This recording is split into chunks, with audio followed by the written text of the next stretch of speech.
Dobrodošli v podkastu Beyond Leadership, kjer gostimo izjemne posameznike in odkrijemo nove dimenzije vodenja in njihove talente in recepte za uspeh. Zdaj, jaz sem danes zelo navdušen, da imam res izjemno osebo zraven, ki jo boste zelo v kratkem času spoznali. In jaz sem se res veselil tega podcasta. Tako da z menoj je danes res zelo izjemna oseba, tudi moj vzornik, mentor, prijatelj, inovator, strateg, en najboljših menedžerjev v Sloveniji, vizionar in tudi v bistvu moj bivši šef, Damjan Kralj, ki je trenutno glavni izvršni direktor v BTC-ju in član upravnega odbora družbe BTC. Zdravo, Damjan. Zdravljen, Mark, tudi jaz sem zelo vesel, da sem v tvoji družbi, kot si rekel, prijatelj, in me veseli, da bo skupaj prebila tole urico in pol. Super. Zdaj, preden se spustiva malo pa pogledava v tvoje izjemne možgane, kako vodiš, kako motiviraš, kakšna je vizija, bi te jaz če malo predstavil našim poslušalcem, pa greja malo čez tvoj CV, da te v bistvu spoznajo. Zdaj, ti si v družbi BTC že več kot 15 let, trenutno vodiš BTC kot glavni izvršni direktor in si član upravnega odbora, si diplomiral in magistriral na ekonomski fakulteti, hkrati imaš pa še ogromno nekih funkcij. Si predsednik nadzornega sveta ABC pospeševalnika, si bil tudi eden od iniciatorjev, si pripeljal ABC sem, si predsednik Gimnastične zveze Slovenije, član upravnega odbora KK Cedevita Olimpija Ljubljana, podpredsednik tega kluba, si tudi član upravnega odbora Teniške zveze Slovenije ter član združenja Menedžer. In nedavno, mislim, da par dni nazaj si postal pa tudi član sveta guvernerjev AmCham Slovenije, tako da čestitam. Tako da res ogromen nekih vlog, izjemnih položajev. Tako da moje prvo vprašanje je zmeri, kakšen je bil Damjan v gimnaziji? Si bil zmer tako ambiciozen, si zmer imel take želje, cilje? Pa ja, mislim, da sem bil zdravo ambiciozen, odraščal sem v zdravi družini z res zdravimi temelji, se pravi, vrednote so bile delo, poštenost, šport, prijateljstvo. Mislim, da ti osnovni cilji, ko so bili, bodi dober v šoli, bodi dober športnik, bodi zvest ciljem, ki si jih nastaviš in jih potem tudi zasleduješ po principu, ko imaš cilj pred seboj, ga moraš doseči, ne odnehaj pred ciljem. Mislim, da me je to krepilo. Pa seveda srečo sem imel, da sem imel odlične vzornike že v mami in očetu, oba tudi bivša športnika, uspešna poslovneža, tudi v stricu moram povedati, ki je podobno športnik, uspešen poslovnež, in potem, ko v takem okolju odraščaš, nekako zelo hitro se najdeš v tej vlogi, ti postane ta vloga v bistvu jasna, se poistovetiš s tem, potem pa seveda zadevo sam nadaljuješ, ampak se mi zdi, da prvi tak trigger ali pa prva tudi kanček sreče, ki potrebuješ, je potem, ko po šolanju vstopiš v službo in nekoga naletiš tam. Ampak o tem malo kasneje. Zdaj, če še malo še predstavlja družbo BTC, vem, da jo vsi poznajo, ampak ne vejo pa v bistvu drobovje, kaj se vse od zadaj dogaja in koliko je v bistvu velika družba BTC. Zdaj, več kot 500 zaposlenih, 5 glavnih stebrov, med katerimi je BTC največjih in najmočnejših logistov v Sloveniji, potem je še BTC Prop, BTC City, se pravi mesto v malem, misija zeleno in pa sektor za inovacijo in digitalizacijo. Pa hkrati je imela družba v letu 2019 skoraj 72 milijonov prihodkov od prodaje, kar so res izjemne številke. Tako da mi povej, kako se ti lotevaš, oziroma ko si prevzel to pomembno vlogo, kako si se lotil tega izziva, kako si se lotil vodenja tako izjemne družbe, ki je v bistvu praktično ena od vodilnih podjetij v Sloveniji in ena najbolj uglednih podjetij v Sloveniji? Torej, mogoče samo zato, ker si omenil kanček replike, kar se tiče samega revenueja prihodkov, mislim, da je bolj pomembno, da imamo EBITDA, ki je okoli 20 milijonov, in če si dobiček, je tudi lansko leto seveda v bližini 7 milijonov evrov, pa vendar naš portfelj, kot si rekel, je zelo pester, širok in nam po eni strani razprašuje tveganje, po drugi strani si pa seveda še toliko bolj izpostavljen, če le to ne menedžiraš ustrezno. Kot je bilo rečeno na začetku, sem imel srečo, da sem v BTC že dolgo časa, vse skupaj mislim, da že skoraj do 18 let, in takoj na začetku sem imel odličnega mentorja, to je Jože Marmal, ki se z mano res ukvarjal dobesedno od prvega dneva dalje. Sva skupaj bi se rekel, tudi zelo hitro so ustvarjala, so bivala, ker v službi seveda si veliko časa, dosti krat še več kot doma. In potem, ko smo lansko leto prišli iz dvotirnega na enotirni sistem, se pravi tudi prej, ko sem bil pač član uprave, sem pokrival komercialo, dobil sem tudi druge stebre z vidika odgovornosti.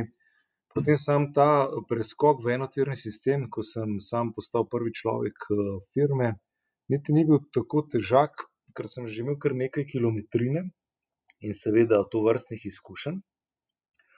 Potem pa lej ga zlomka, ko sem se pohecal, pride kralj, pride covid, in si hitro vržen v princip kriznega menedžerja. In zdaj glede na to, da sem športnik po duši, ciljno naravnan, mislim, da sem bil za to vlogo dobesedno rojen, in sem tudi sam covid, ne glede na to, da je bil to dejansko nek šok, bodi si z vidika družbe, bodi si z vidika biznisa, da smo odlično speljali, ker takrat ključen issue je bil obvladovanje denarnega toka, omogočanje, da se pomaga poslovnim partnerjem, ne samo strateškim, tudi najmanjšim partnerjem. Mogli smo zagotoviti ustrezen protokol z vidika varnosti in načina dela.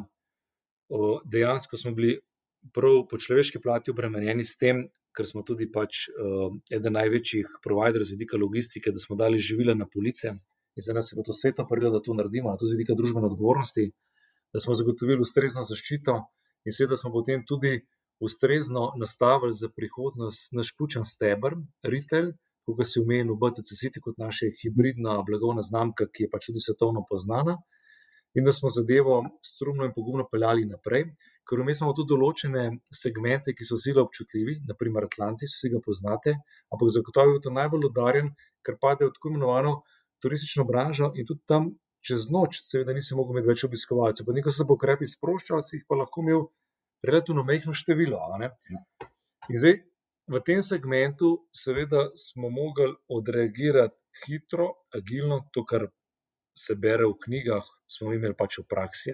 In tudi tukaj zelo, zelo, zelo mi koristilo ta enotirni sistem upravljanja, ker imam dejansko odlično zasedbo v upravnem odboru, neizvršni direktor je predsednik tega upravnega odbora Jože Marmal, in sem dejansko, če bo treba, uskladil v roku pol ure. In mislim, da mi ta preizkušnja dodatno koristila. Sicer pa zdaj iz tega covida pa nadaljujem s svojim poslanstvom vodenje, pomagati direktorjem, da skupaj pridemo do ciljev, da formiramo mešane ekipe, ki se dopolnjujejo, da nadaljujem z opolnomočenjem zaposlenih, to pomeni vseh, naprimer lahko si vodja projektne skupine, pa nisi direktor, pa je direktor pri tebi v projektni skupini in ti pomaga. In mislim, da smo zvesti tem načelom, ki smo jih nastavili že prej pod taktirko Jožeta Marmala, in zdaj želimo samo, da zadeve peljemo še bolj pogumno in bolj povezovalno. Hkrati pa mislim, da mi je zelo koristila zgodovinska strateška partnerstva, ki smo jih imeli z našimi tradicionalnimi partnerji, kot sem povedal, zavarovalnice Triglav, Telekom, Microsoft, IBM, najpomembnejši seveda na temo logistike Spar, Petrol. Morda tudi to odgovor na tvojo izhodiščno navedbo, zakaj sem v tolikih volonterskih vlogah, ker povsod sem prepleten s temi strateškimi partnerji in to delo z veseljem upravljam in pomagam, pa navsezadnje tudi družbeno odgovorno. In vse te zadeve, mislim, da so bile odlična platforma zame za naprej, da zadeve lažje peljem. Torej, zagotovo prednost, kot če bi preletel iz nekega drugega sistema v ta. In kot sem se letos že parkrat izrazil, mislim, da mi bo na dolgi rok tale preizkus kriznega menedžiranja s covidom najbolj koristil. Da nam povej, to mene zmer fascinira, toliko različnih vlog, toliko nekih pomembnih odločitev. Kako tvoj delovni dan poteka? A imaš kakšno posebno rutino, kdaj začneš dan?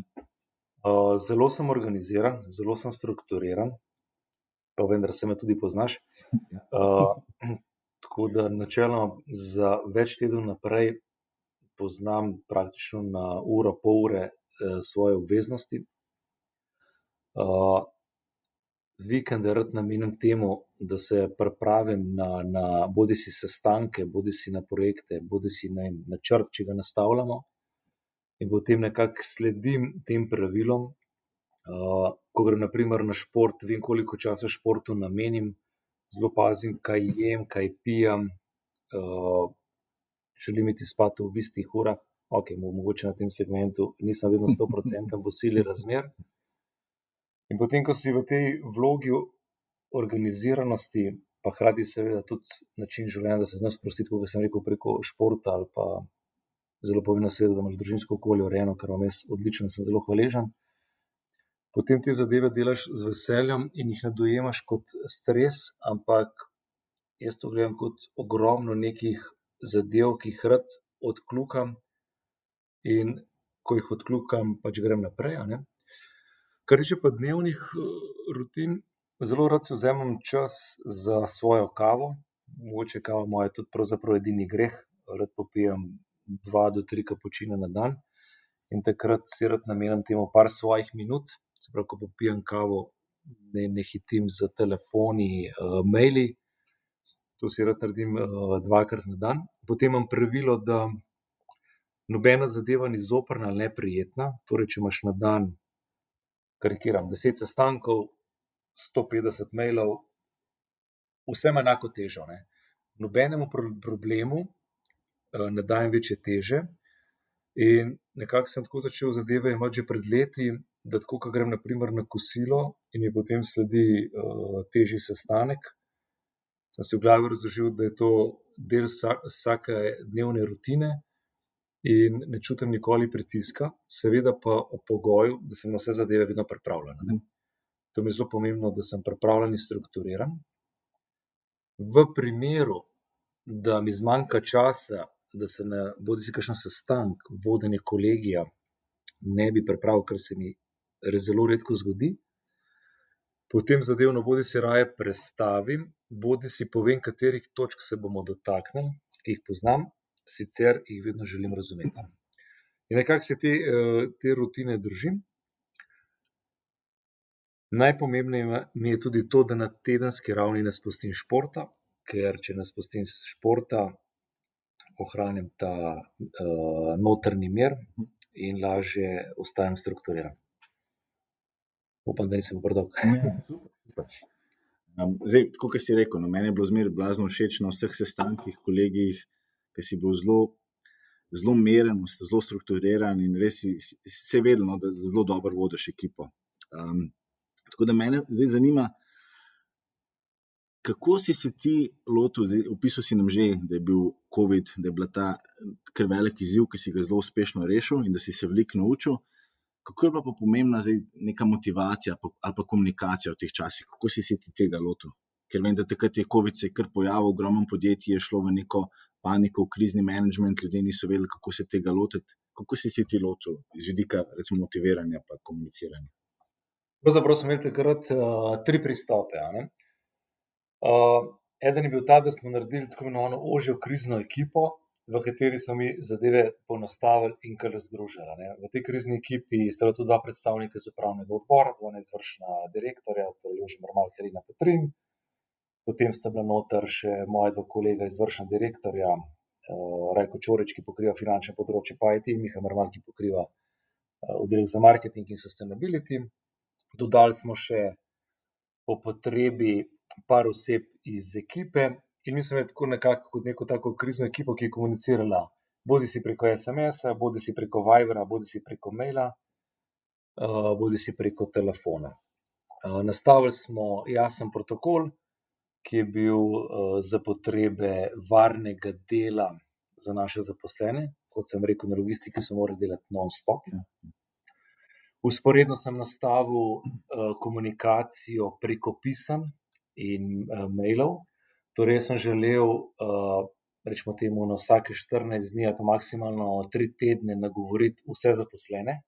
To so bila moja osebna pisma, kjer smo tudi povedali, kako se lotevamo zadev, kako obvladujemo denarni tok, kako skrbimo za ljudi z vidika varnosti, kaj smo nastavili za obiskovalce, kako nameravamo peljati v bodoče vse naše poslovne stebre. Intenzivno sem vmes komuniciral z našim sindikatom in svetom delavcev, za kakršnekoli morebitne bojazni, vprašanja. Saj v tistem trenutku so ljudje imeli različne izzive, ne. Za nekoga je izziv, ali bo lahko šel poleti na dopust, za nekoga je izziv, ali bomo sploh dobili plačo, ker so videli, da določena podjetja so enostavno imeli v roku parih dni že resne likvidnostne težave, a ne. Kakšni so imeli vprašanja, kaj bo z mojo zaposlitvijo, ali bom lahko zaključil projekt, ki sem ga nastavil. Ja, Veš, ljudje smo različni smo. Ne? In meni je bila zelo pomembna ta komunikacija. Nekaj časa sem seveda tudi bil popolnoma sam tukaj v 12. nadstropju, kjer imam pisarno. Tako da je bila ta komunikacija preko teh medijev ali telefona še toliko bolj pomembna. Potem sem si tudi izbral določene posameznike po vseh verigah navzdol, ki so bodisi na primer reševalec iz vode, lahko je receptor, lahko je komercialist, lahko dela v Mileniumu, da sem jih osebno nagovoril. Seveda jaz ne moram poklicati 500 ljudi, a ne. Ja. Verjamem pa, da trdi teza, da smo pa nagovorili na tak ali drugačen način vse. Vmes sem jim tudi pokazal, da sem imel 5-6 alternativ za obvladovanje likvidnosti za bodoče in za doseganje poslovnega načrta in kako bi delali tudi v naslednjih letih, da sem jim dokazal, da sem jim dal mir v glavah, da se zadevo lotevamo strukturirano. In tovrstno komunikacijo smo ponavljali. Hkrati smo tudi striktno komunicirali z našimi vsemi poslovnimi partnerji. Karkoli smo naredili, na primer na logistiki z vidika protokola, smo nemudoma obvestili naše poslovne partnerje, od direktorjev do operativcev. Ko smo na primer poskrbeli za zaščitno opremo takoj na začetku, smo želeli, da preverimo pri naših partnerjih, da imajo tudi oni ustrezno zaščito, in seveda smo jih nagovorili, komunicirali. Vse naše protokole, ki smo jih obnavljali, smo ponovno skomunicirali. Kaj želim povedati? Komunikacija je po mojem mnenju bila, bi ocenil s čisto 10, smo pa uporabili vse možne kanale. Seveda vmes je prišel tudi izraz za tako imenovani Zoom, ki smo ga večkrat uporabili. Sam se ga najraje ne poslužujem, se pa vmes izkazal za zelo v redu. Seveda smo vmes mogli biti zelo jasno pripravljeni na te sestanke, razgovore in usmerjanja. In tudi ta medij smo s pridom uporabili. Potem, ko se je pač ta epidemiološka slika umirila, smo začeli intenzivneje prakticirati sestanke, pa kljub temu striktno upoštevali razdaljo, zaščito.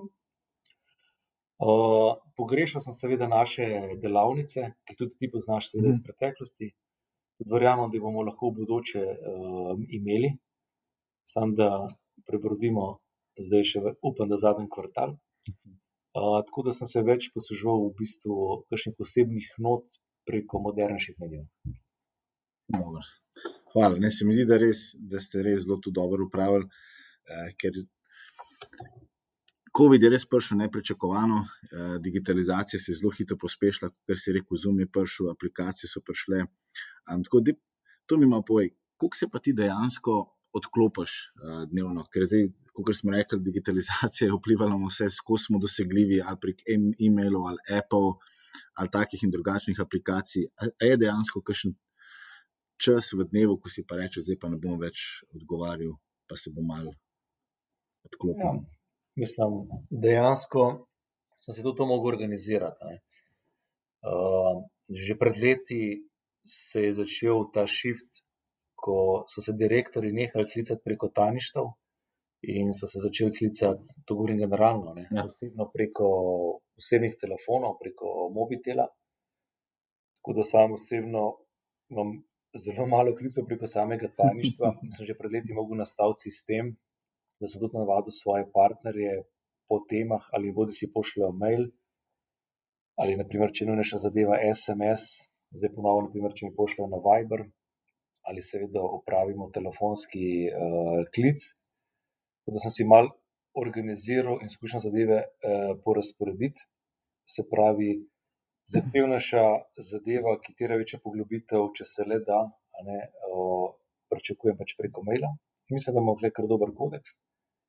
Ko grem na dopust strateškim partnerjem, ključnim partnerjem, zaposlenim, vedno povem, da grem na dopust, vedno povem, kam grem.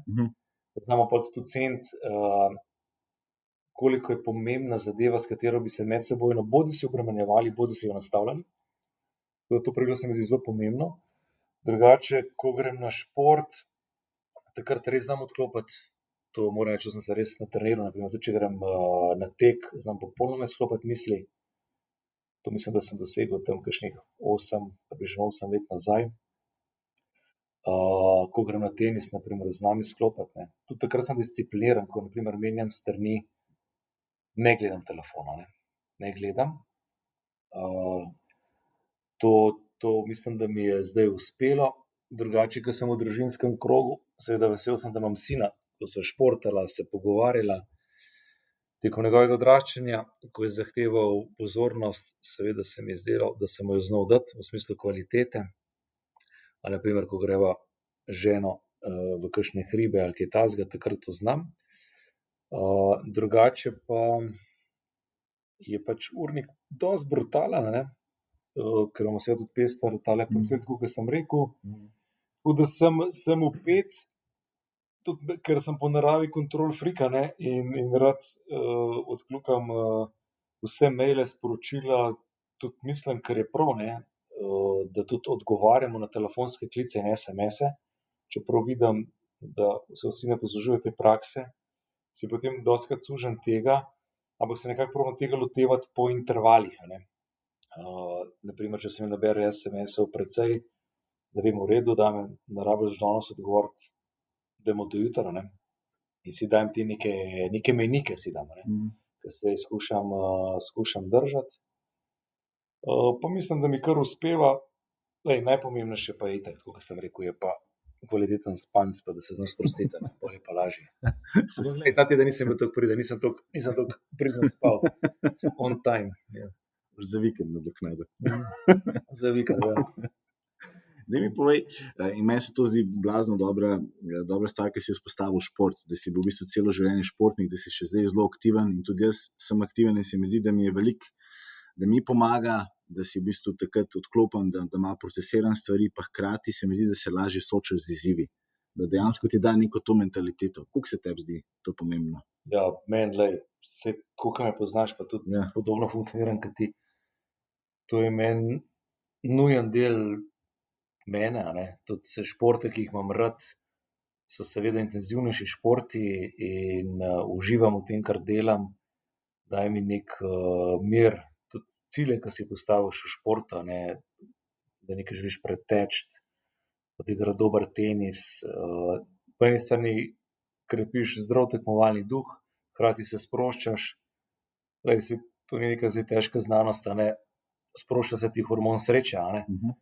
Potem po športu sam veš, kako je, ne, kar poletiš lahko, a ne. Če to spustiš, zadeve drugače vidiš, a ne.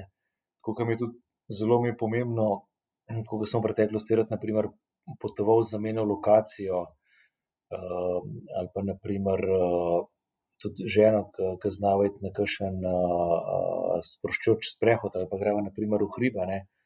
To me vse napolni z neko energijo in dejansko začutiš potem sprostitev, srečo in neki nov elan za naprej, a ne. Kar mislim, da lahko oba seveda potrdiva. Tako da, če malo provokativno rečem, bojim se, ko bom starejši, ke teh športov ne bom mogel več tako negovati, a ne, sploh v smislu tega tekmovalnejšega duha.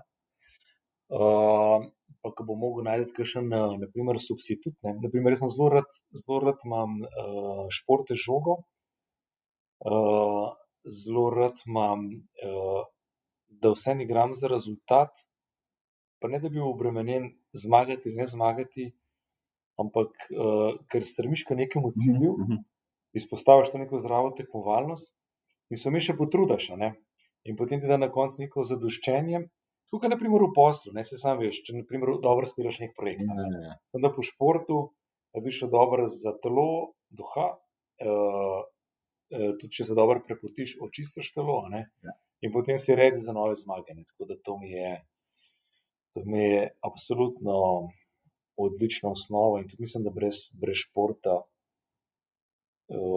si ne predstavljam, da bi tudi to svojo poslovno pot tako peljal, ke sem jo peljal. Se popolnoma strinjam, se mi zdi, da je res šport tak velik plus. Zdaj, ti, ko sestavljaš ekipo, pa ko zbiraš, ne vem, z ljudmi, s katerimi boš delal, ali so to partnerji ali to že ekipa v BTC-ju, kaj so neke lastnosti, ki bi jih izpostavil, ki so tebi zelo pomembne? To vprašanje je majčkeno bolj kompleksno. Eno je, kar je meni pomembno, eno je pa, kakšno ekipo rabimo. Top. Zdaj, kar se tiče, kaj je meni pomembno, meni je zelo pomembno, da oseba to, kar govori, dejansko tudi naredi, se pravi, kredibilnost samega posameznika, da tudi jasno vem, če se je zmožen, če se ni zmožen.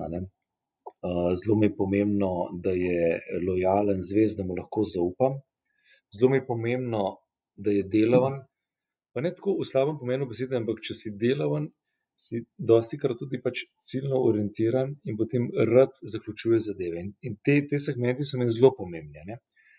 Ni pa to nujno zdaj faktor, ki sestavljam ekipo. Ekipo mi je pomembno, da na enostaven način, da je nekdo, naprimer, če je projektna skupina, če s tem začnemo, da je vodja tisti, ki zna menedžirati pa povezovati, koga si naprimer ti vedno znova znaš povezovati, potem pa noter, da si pa nastavim več specialistov, pa ne v klasičnem pomenu besede, ampak naprimer, nekdo zna povezati, zapisati, nekdo je dober v empiriki, nekdo je dober v komercijali.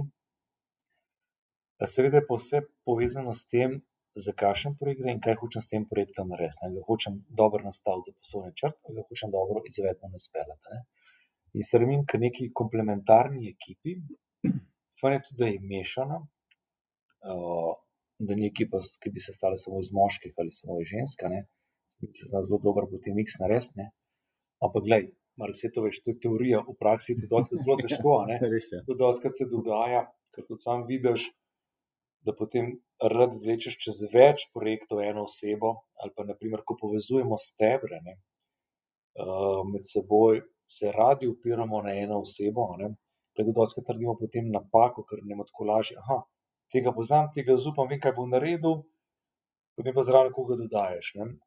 Tako da je treba to še bolj sistematično pristopiti, ampak zelo rad se vprašam, s katero ekipo lahko dosežem, naprimer, rezultat. To se zelo rad vprašam. Pa veliko delam na to, kateri tandemu igrajo skupaj. Naprimer, nikoli ne smete biti direktor in pomočnik enakih veščin, enakih karakterjev. Ne smete se biti to, siamska dvojčka, morate biti to praviloma različni si osebi. Čeprav se veš, kako trendi kažejo, šefi morajo biti zdaj po eni strani podjetniško naravnani, pa zelo strukturirani in sistematični. Tako da prav vihravih šefov ne smeš imeti, nikoli. Je pa fajn, da imajo vse iskrico v sebi. In če je šef bolj, naprimer, vihrav, išče izzive in tako naprej, po različnih teh pilarjih, fajn, da je pa ta pomočnik bolj sistematičen ali obratno. Tukaj smo tudi v preteklosti dostikrat, naprimer, naredili napako, pa tudi v bodoče sigurno še bomo, se pa tega zavedamo. In tudi nimam težav zdaj, da naprimer naredim kakšne rošade, če vem, da je nekdo v firmi za neko pozicijo boljši, a po različnih pilarjih, in seveda, če tudi njega to veseli, da se tako narediš. Tako da dosti dam tudi na te vedenjske lastnosti, karakterne, pa tudi kdo bi z nekom lahko šel. Ampak to je proces, ki, če gledaš na ravni vodstva, ki lahko traja tudi leto do dve, da si nastaviš zadevo, da ti tako komplementarno in homogeno na koncu zdiha. Mi povej, ker tvoja kariera je res izjemna in biti na takem močnem položaju, pa pride do tja, pa iti čez, verjetno je bilo ogromno nekih izzivov, uspehov, neuspehov.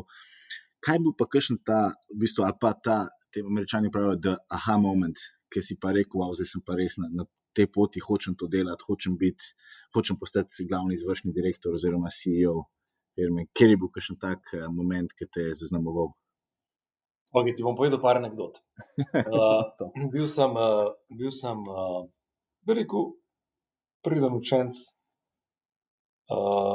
in potem sem želel ko sem končal fakulteto, sem nekako naredil magisterij, potem sem celo gledal, da bi naredil doktorat, sem se celo vpisal, sem že začel pisati tisto dispozicijo, ampak mene je skozi driver iti v posel, v biznis, ker sem pač v takem okolju odraščal. Potem sem rekel, da je prav, da začnem nekje tudi bolj konkretno delati, seveda, pripravništvo moraš nekje tudi neko uradno imeti in tako naprej. Seveda sem že prej tekom študija sem tudi pomagal očetu in mami v firmi, kljub temu to ni isto, želel sem nekaj delati. Ne? In jaz sem enkrat pogovoril s svojim očetom in sem rekel, da ti meni povej, kdo je zate največji frajer tako v biznisu. On meni tako v sekundi ustreli, Jože Mrvan. Poznala sem se, ne, seveda. Ne. Se rekel, valjda ne, pa v košarki je bil, pa skozi ima neke ideje. Se smo mu sledili že takrat, logično, ne, je bil uspešen, prodoren menedžer. In dejansko je šla anekdota v to smer, da sem dobil potem tudi v BTC-ju priložnost za samo pripravništvo. Jaz sem tudi ponosen na to in to tudi javno povem, da je oče poznal Jožeta Mrmala in mi je omogočil razgovor.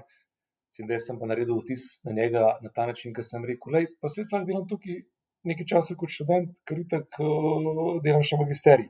Pa če se bomo pač ujeli, se bomo ujeli. Samo pa ne, to je bilo seveda Jožetu Mrvalu zelo všeč, ne, v končni fazi, korajžna poteza. No, potem, ko sem bil tukaj, seveda sem imel srečo, sem lahko veliko z njim delal, sem bil zagnan, skozi sem imel ideje. Se veš, po principu, ogromno idej, ni nujno, da so vse dobre, ne. To je logično, ne, ampak so razbrali zagnanost. No, in potem so me dali pa na izobraževanje, če bi bil pač primeren za vodenje Atlantisa, ne, ko smo ga imeli v vidu, da bi ga postavili. In sem mogel iti v Nemčijo, na tako imenovani Ausbildung, pravijo Nemci, ne, to izpopolnitev.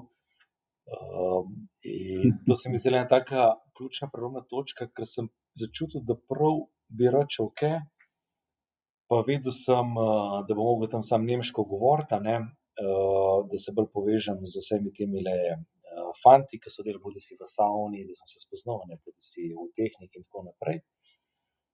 In v bistvu sem bil neučakan, da se ta zadeva spela, ne, čeprav sem vedel zelo odgovorno delo, ker je bilo hkrati treba postaviti cel sistem, ekipo, software, da ti vse pravzaprav stoji tako, kot je treba pred samim odprtjem in potem štart, ne.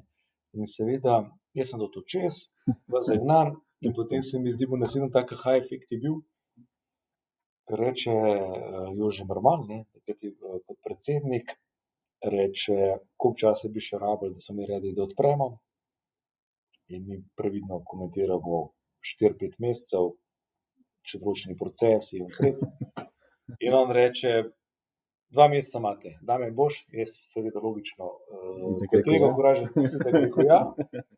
In takrat smo res delali cele dneve, spomnim se določene noči, sem bil kar tukaj v Atlantisu, spal sem v povprečju po par ur.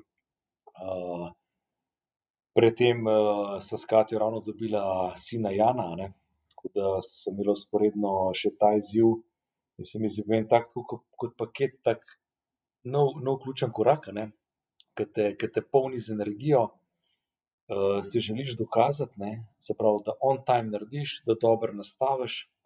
No, in potem naslednji tak preizkus je, ne, kako sobivati s to ekipo. Jaz sem bil takrat mulce, ne, morate sprejeti za svojega z avtoriteto, ne, in sem seveda uporabil to najino, ne, tudi tvojo športno logiko, ne, je lej, zahtevi od njih to, kar lahko tudi sam narediš. Ko so bili na primer reševalci, pa je bilo treba čez nositi ležalnike, takrat smo imeli tiste galone z vodo, veš, ko so bili tiste veliki, ne, sem rekel, lej, sem prvo zagrabil jaz tiste vode, ne, ki so bile zelo težke, pa ležalnike, pa je bil direktor, ta z nami dela, ne, in smo se tako ujeli, ne. In sem to tudi po tej plati peljal čez. In mi je bilo v bistvu super izkušnja, ampak tak naslednji aha efekt po principu, rad delam, rad si da zakazujem in po principu I want some more, ne, na način, rad bi šel še kakšno stopničko več in se dokazal. No, potem se je pa pojavila priložnost, da grem pa v komercialo, ki je bil v Atlantisu peljan, pa tudi moram res, imel sem res odlično ekipo, vsi, skupaj smo dihali, bil je takrat moj pomočnik Miha Rakar, bil sem vodil še Dejana Radulovića, skratka, vsi so bili super, dihali smo skupaj, ampak prišel je pa čas, ko sem jaz dobil priložnost, da vstopim v komercialo, ne.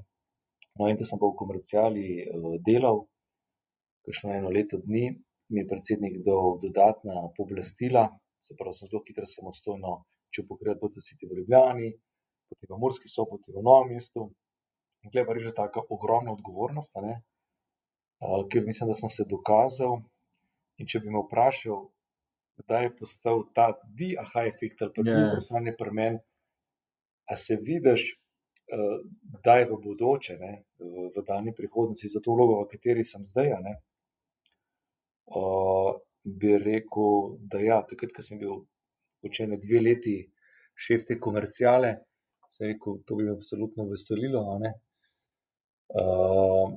In mislim, da so se zelo lepo karte sestavile zdaj in to na način, ko imamo enotirni sistem, ker hkrati pa zelo, zelo dobro sobivam z mojim predhodnikom, Jožetom Ermanom in tudi Heleno Petrin, ki pokrivala pravno področje, še zmeraj seveda vpeta. In so se mi v bistvu zadeve odlično sestavile oziroma smo jih nastavili. Ampak ja, če bi ti mogel odgovoriti v letih, kdaj sem se videl, tako, ko si bil med 30 pa 32 let star, sem se videl, vidim se v tej vlogi, ki sem danes, a ne. Ampak na zdrav način, a ne.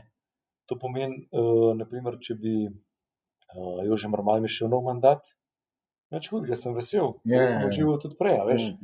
Ampak takrat se mi zdi, sem to začutil, komerciala, ker sem po duši sem pa res komercialist, ne, rad delam posle, rad prodajam, rad rasem s posli. Pa rad delam z ljudmi, ne, saj se me tudi spoznal, rad ljudi, rad vodim, rad sodelujem. Tudi nimam težav povedati, kaj je dobro, kaj ni dobro, a ne.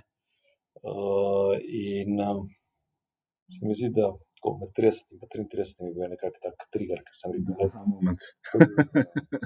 Dobro. Ti si meni zmeraj govoril, da mora biti potrpežljiv in se popolnoma strinjam s tabo. Zagnan in potrpežljiv. Sem bil, tako je. Ja, veš, kako je, točno tako, ja. Mora biti potrpežljiv. Je pa tudi res, ko pa dobiš priložnost, ne, pa mislim, ali pa ti nekdo navrže case, ne, razen če je res popolnoma numen case, ne, pa moraš reči ja in ugrizati v to kost, ne. In mislim, da oba veva, da to je pa treba narediti in se tako naredi, a ne. Se potem pa ti casei te bildajo pa dokazujejo, ne. Zdaj, če bi me pa kdo vprašal,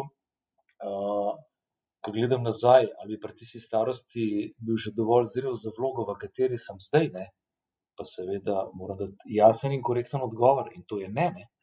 Saj veš, mlad si, zaletav si, prodoren, z leti imaš več kilometrine, več širine in praviloma je za to potreben čas, ne. Torej govorim, da takrat sem videl željo, pa tudi takrat bi težko rekel, ugrizniti v nekaj takega. Verjetno reče človek potem v takem primeru ja, ne, ampak vprašanje, če si zrel dovolj. Zato ja, imaš prav. Potrpežljivost, sem ti rekel, ja. Dajva se še malo dotakniti BTC-ja, pa stalne transformacije pa razvoja. Se pravi, BTC se je iz v bistvu največjih centralnih skladišč transformiral v pametno mesto, v inovativno mesto, do enega največjih living labov na svetu, do dejansko prvega Bitcoin mesta na svetu. Tako da stalna transformacija in razvoj.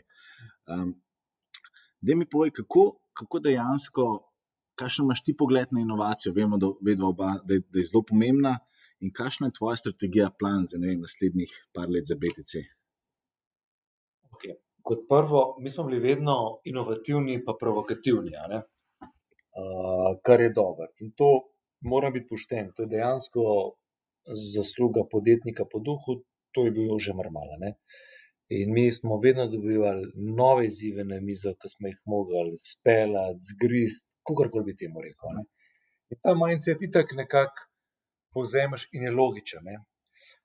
Kar se mi zdi prav, ne. Hkrati imamo pa zelo močen in razvejen portfelj in tudi v zadnjih letih je res ratal zdrav tudi na novih segmentih, tako kot na primer ABC, ker smo solastniki, imamo 100 startupov, smo zadevo odlično strukturirali, imamo tudi že krepak in vreden portfelj, ne. Tudi, če gledam naš sustainability za trajnostni razvoj, inovacijo, smo imeli zdrave temelje, ne. In zdaj ta inovativnost in provociranje za naprej gre zdaj na nekoliko bolj strukturiran način. Radi imamo pripelji, zanaliziraj, stestiraj, implementiraj, s težnjo tudi monetiziraj, ampak jaz bi rad v bodoče dodal tudi kakšne nove stebre, ne. Se pravi, če imam na primer startup, ki je zame zanimiv, pa ga lahko kaj povežem z nekim pilarjem, super krepim pilar. A ne. Če mi nek nov startup bodo neko videnje za naprej, kot naprimer novo poslovno priložnost, da po principu, da vpeljujem nek nov poslovni steber, bi ga rad vpeljeval. A ne. Hkrati mi zdaj zaključujemo našo strategijo, ki je bila do leta 2020, 5-letna strategija, ko sem bil še prej član uprave, po dvotiranem sistemu. In ta strategija je bila seveda strategija v smeru odprte inovativne družbe, pa hkrati strateškega povezovanja. In tukaj smo bili pač odkorajži, pa smo šli v smer kriptovalut, Bitcoin City, Living Laba, kar dobro poznaš. Mislim, da smo dosti dobro te zadeve tudi nastavili. Zdaj nastavljamo 7-letno strategijo. Ne?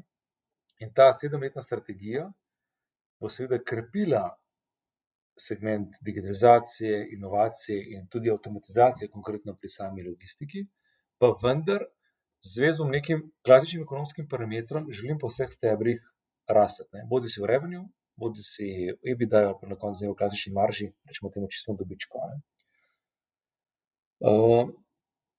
Se pa zavedam dejstva, da bomo mogli pri tem prevzemati večja tveganja, ker COVID je ostal v svet za par mesecev, ampak potem bo šla mašina zopet naprej. In tudi vmes, kar se vidi, zadeve se spreminjajo. Naprimer v retailu, trgovin je preveč, formati se bojo spreminjali. Mi imamo hibriden koncept BTC City-ja, če se tako naproti tega pilarja, je odlično nastavljen, dopolnjujoči se programi in storitve, vmes vpeljujemo tudi nove tehnologije. Mi smo še to blagovno znamko Living Laba, ko smo testirali nove zadeve. Startupovci smo dobesedno implementirali v ta sistem. Ko sem pa rekel, v redu. BTC City ima več arealov, poslovni, športni, rekreativno-zabaviščni, trgovski. Skladišča smo prejšnja leta manjšali, zdaj jih pa spet v neki meri širimo. Zakaj? Ker je vedno več internetne prodaje, pick-up mest in smo rekli, ok, bomo krepili zdaj naše flagshope, še posebej zdaj v COVID-u se zdaj, kako je to pomembno. Prideš do flagshopa, po zraku vstopaš noter. Te flagshopi bo zdaj imeli več showroomov, več bo prepletanja z spletno prodajo in na njihovi poziciji tudi prevzemnih mest. Se poznamo, Zara ima že zdaj Intersport, ostali dajo Big Bang gre zelo močno vstopa v internetno prodajo, in želimo te zadeve krepiti. Hkrati bi pa rad v BTC Cityju naredil nove areale. Že odkljukane imamo nove trge, ker imamo tudi več zelenja, možnost druženja, ker imamo odlično kulinariko pa gostinsko ponudbo.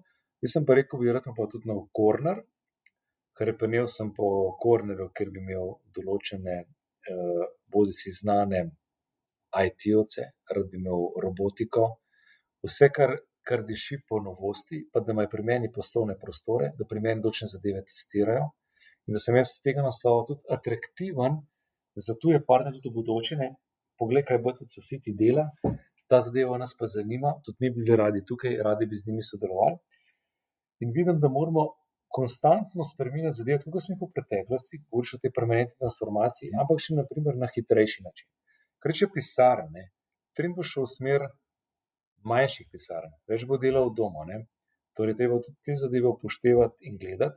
Hkrati pa ta segment, da BTC City kot hibridno mesto dejansko participira, bodi si poslovneži, bodi si obiskovalci, kot nek, pa morda ni prava beseda kot community, bolj kot nek prostor, ki bi se dobro počutil, rad zadrževal, dlje časa bil, ga pa želimo absolutno še bolj humanizirati. Saj veš, te moje stalne parole, vsako leto več 100 gramovnic, 100 dreves in tako naprej. Hočemo zadevo še bolj ozeleniti, gremo v smer zelenih streh in vse, ker hočemo zagotoviti to dobro počutje. Ampak jaz vem, da vse to je eno, drugo je pa, da boš na dolgi rok imel tudi samozadosten model, zato je meni pomembno, da pripeljem sem tudi nove programe, prevzemam tveganje, zato to hkrati vlagamo v startupe, ker določeni, ki so danes nezanimivi, bojo lahko zanimivi čez 5, 6, 7 let, ti, ki so pa danes zmagovalci, pa ne bojo več zmagovalci. Vmes smo zelo odlično krepili športno sfero, vlagali v kolesarstvo, v skoke, Maraton Franja in poglej ga zlomka, zdaj ko imamo Rogliča, pa še njegovega mladega naslednika, ki kraljujeta na Tour de France. Mi smo vmes v zadnji dekadi tudi vlagali v žensko kolesarsko ekipo, imeli tukaj pač dogodke, že 39. maraton Franja je za nami, drugo leto bo 40. Tudi na nek način edini masovni dogodek, ki je bil letos izpeljan. Mi smo s tem krepili športno zavest v širšem realu. Se ne, da smo imeli glavne zasluge, ampak smo veliko se angažirali. In pri nas je športen duh tudi v sitju rastel. In poglej, Mark, mi imamo tukaj Decathlon, Intersport, Hervis, Šport Direkt, ne? In vsi se krepijo, rastejo, dodajajo te produkte. Športna oblačila postajajo del vsakdana. Če včasih bilo v službi klasična obleka, oblačilo, obleka, kravata, srajca, je šlo potem v smer casual, danes že vidiš, kako že športno obutev posega v poslovni segment, ne. In mi smo s tem tudi krepili zavest, gibanje, tudi krepili smo tako imenovano športno ponudbo, ne. In jaz sem mogel že pred leti prevzeti tveganje, pa sem mogel reči, okej, a se upamo imeti toliko športne ponudbe na območju. Smo prevzeli tveganje, ampak smo stavili na ta utrip, ki smo ga gradili in se izkazali za pravo potezo. Lahko bi pa šli v napačno smer. Od bodoče treba tovrstne šifte delati. In tudi športniki zdaj v bodoče, kot primera, ne, bojo eni ostali relativno klasični, kot so bili, drugi bojo šli pa popolnoma v showroom, ki bo se pa potem pomagali z spletno prodajo, ne. Tretji pa mogoče malo večji specialisti, spreminjajo se bo, ne. In mi moramo s to zgodbo ne samo, da jo opazujemo, ampak jo moramo z njimi skupaj graditi, ne. Tako da na temo retaila in sitja ogromno dela in izzivov, kar še pa logistike, samo če to na kratko ti izluščam, imamo pa odlične strateške partnerje. In če smo včasih gradili tudi vzporedno butično logistiko, bo zdaj novodobni trendi, manj partnerjev, večja skladišča, več avtomatizacije, hitrejši procesi, smer optimiziranja logistike. Seveda so bile te zakonitosti, ampak zdaj bo ta zadeva še toliko hitrejša in pomembna. In da z vsemi izvajalci, ki delaš, bo mogel biti vsak 100% kredibilen, strukturiran, ker samo najboljši bojo uspeli, ne. Tako kot se odvija v globalnem svetu, manj jih bo, ampak te bojo močnejši, a ne. In na ta način, ker vidim tudi ogromen potencial, najbolj me pa seveda veseli zadeva, v kateri si tudi ti vedno rad bil in si še zmeraj, to je pa ta startup scena, ker enostavno, poglej, kako se je spremenilo, ne. BTC bo v parih letih solastnik 150 startupov. Ja, noro. To je nora številka, ne. Čestitam, ja. Noro. Od tega imamo 20 do 30, in ti jih kar nekaj dobro poznaš, res potencialnih zmagovalcev, a ne. In z tega naslova pa verjamem, da bomo vstopali tudi preko izbranih v kakšne nove pilarje, a ne. Enostavno verjamem, a ne. Pa ne, da sem jaz zdaj naiven pa rečem, da bomo stavili, bomo mi zmagovalci, ne vem, click and collect sistema, da bomo zmagovalci zdaj internetne prodaje, a ne. Tudi vemo, kakšne marže so, na primer, ne. Sploh nič ne prejudiciram, moram pa tule imeti popolnoma odprto sliko, da sem pripravljen zagovarjati, da prevzemamo tveganje, vstopamo v kakšne tovrstne novosti, a ne. Ker na koncu dneva sem tudi zvest retailu, ker uspešnejši startupi potem tudi radi imajo pri nas poslovne prostore, a ne. In se ti zadeva lepo zaokroži, no. Tako da tule je pa nek tak močan potencial. Ne, zelo mi je všeč, no, saj jaz moram povedati, da BTC je bil res ena najboljših izkušenj, ki sem imel v življenju, in mi je zelo všeč tvoje pa od gospoda predsednika Mermala razmišljanje, ker ste bila res zelo naklonjeni inovacijam. In zdaj, če sam par stvari še izpostavlja, se pravi Eligma, Elipay, že več kot 1000 lokacij v Sloveniji se da plačevati s kriptovalutami, potem imamo projekt pametnega omrežja Nedo, ki ga BTC razvija skupaj s Elesom, Hitachijem, japonsko razvojno agencijo, potem Robotics, v bistvu en najbolj, ko bi rekel, inovativnih, če rečemo temu startupov ali pa podjetij na področju robotike, kjer se zdaj razvija Evropski center za razvoj, investirali ste v ogromno kriptopodjetij, tudi v bistvu prvi, ki ste vpeljali, BTC bo prvi, ki je vpeljal blockchain tehnologijo v logistiko. To je res izjemno. Mi smo 2 pilotska projekta, ja, tako da, glej, pravilno povzemaš. Ne, to sem hotel v bistvu iz tega zaključiti, da mi malo razložiš, ogromen, kot si rekel, moraš biti malo nagnjen tveganju, ker se mi zdi, da ogromno podjetij danes, ker ne investira, ne inovira, bo hkrati zelo hitro zaspal, pa mogoče postal dinozaver. Ja, ampak gledaj, zdaj tudi znaš prisluhniti tistim, ki bolje vedo. Na tem primeru kriptovalut ali pa novih tehnologij se bo ti najboljši primer. Jaz sem se do določene mere želel podučiti, pozanimati, sem še celo v tako mero, da sem zadeve na teoretski osnovi toliko spoznal, da v bistvu celo več, kot bi sploh potreboval, pa vendar sem rad prisluhnil ljudem, ko so o tem vedeli bistveno več kot jaz. Naprimer, taksi botija.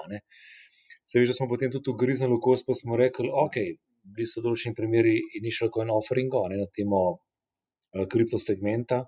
Smo celo tudi predlagali, da BTC sam vstopi v to vrstno zgodbo. Na koncu se je izkazalo, da smo celo ne imeli samo srečno roko, ampak smo potegnili prave poteze. Vložili smo seveda v Eligmo, vesel sem tudi, da smo sodelovali pa vlagali v Origin Trail.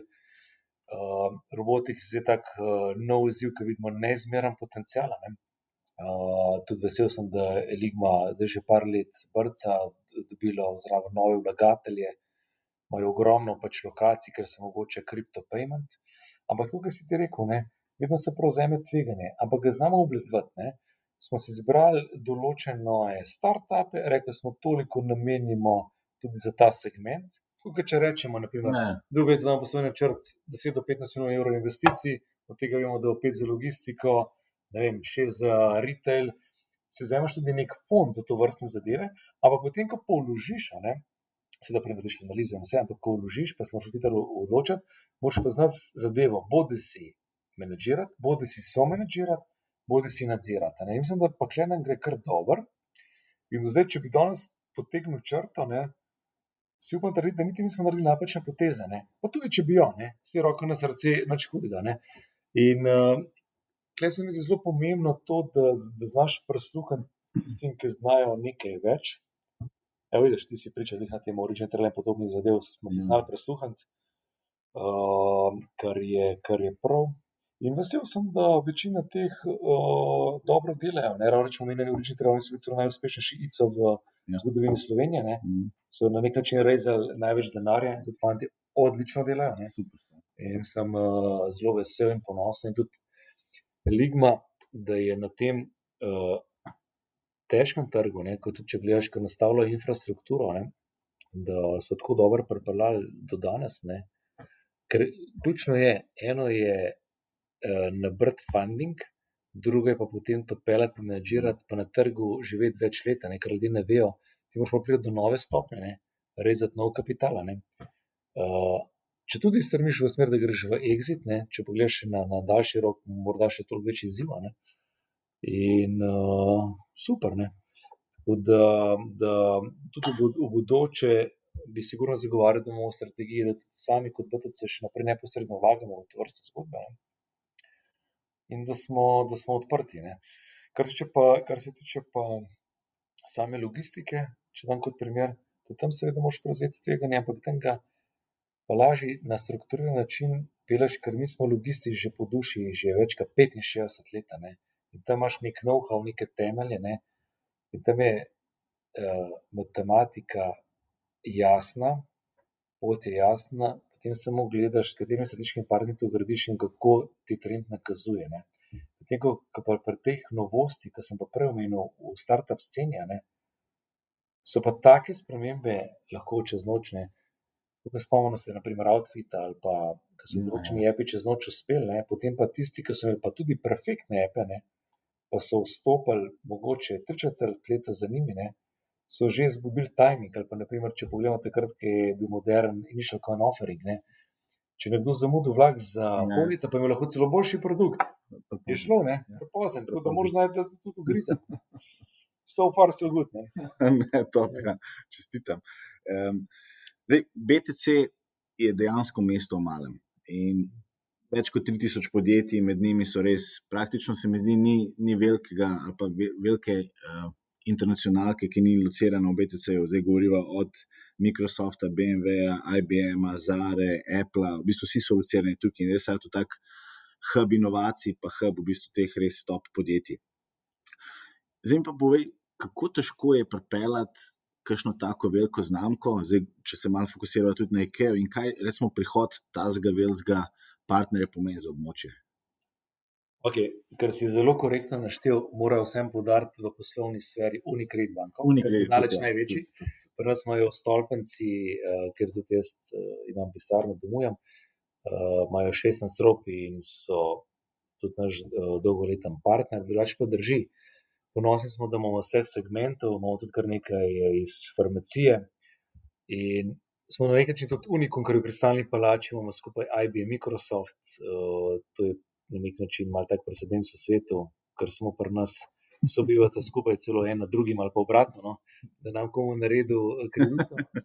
Kar če pa same IKEA je pa odličen projekt, mi smo zelo ponosni na to, je pa to dolgoletna zgodba. Je tako, kot na primer tudi Decathlon, mi smo se borili 5-6 let, da smo ga sem pripeljali. Zato moraš biti vedno, mi uporabljamo besedo magnet, atraktiven, močen, gravitacijska moč ni dovolj nujna, ampak vedno moraš izkazati potencial, da ti zbildaš to sigurnost v teh partnerjih, da prideš sem in kaj še pomembno, da pa tudi ostane. Ker včasih, na primer, je bil Zagreb ali pa Beograd toliko bolj mikaven za kakšen headquarter, da je tam, na primer, ali pa da, na primer, bi IKEA šla preke, ali pa Decathlon, da bi šel preke, ali pa bi tam večji, ne. Zdaj mi, to gravitacijsko moč, ki imamo, se kaj izkazuje, vsi ti, ki so tukaj, te veliki pravilno pri nas bolje delajo, ne. Je pa Slovenija majhna, ne, ali pa Ljubljana, 300.000 prebivalcev, Slovenija 2 milijona, ne.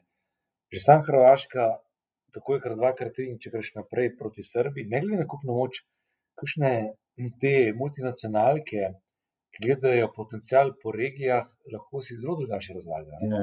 Tudi mi smo vedno se lotevali strateško, sistematično. Zdaj pa, če se dotaknem IKEA, ne. To je vrhunski projekt, ker je to zelo pomembno več zadev, ne.